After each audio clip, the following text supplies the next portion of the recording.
From Neural Newscast, this is Prime Cyber Insights, intelligence for defenders, leaders, and decision makers.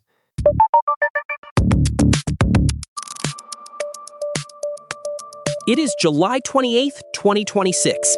This is Prime Cyber Insights. We open today's briefing with two critical zero-day vulnerabilities requiring immediate remediation, led by a maximum-severity 10.0 score for Arista VeloCloud Orchestrator. Aaron, that Arista flaw, CVE 2026-16812, involves unauthenticated command injection in on-premises deployments.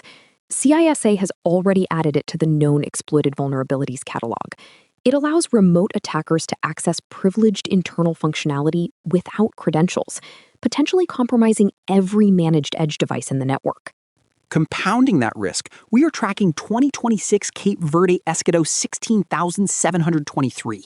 This FastJson RCE zero-day is reportedly hitting United States firms in finance and healthcare. It bypasses type resolution logic in Spring Boot deployments, and since FastJson 1.x is legacy, a formal patch is unlikely.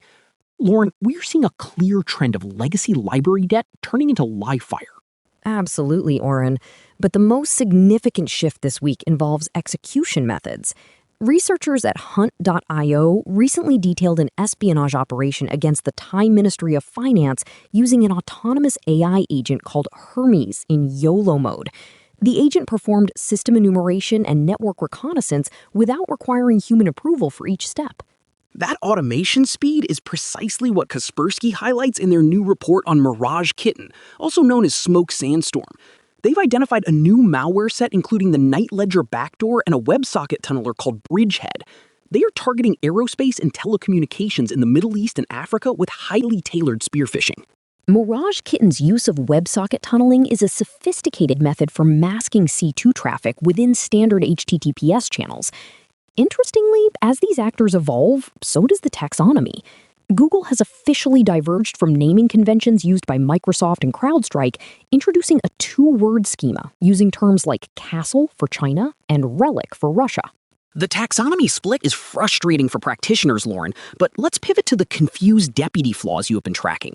Justin O'Leary's research into Azure and GCP reveals significant cracks in how managed identities handle cross-tenant permissions.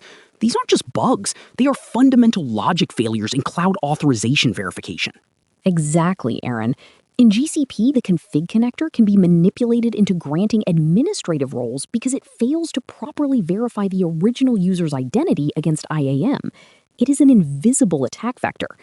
We are also seeing the real-world fallout of enterprise credential theft, with shiny hunters claiming a breach of Ernst & Young via stolen supply chain credentials.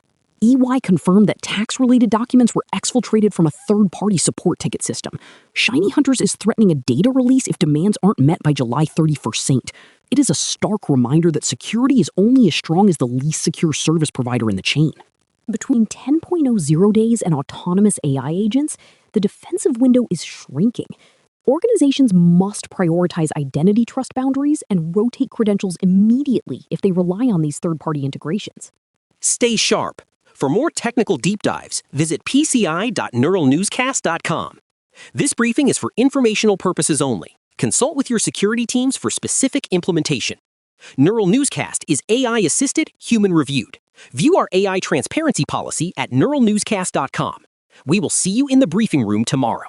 This has been Prime Cyber Insights on Neural Newscast, intelligence for defenders, leaders, and decision makers.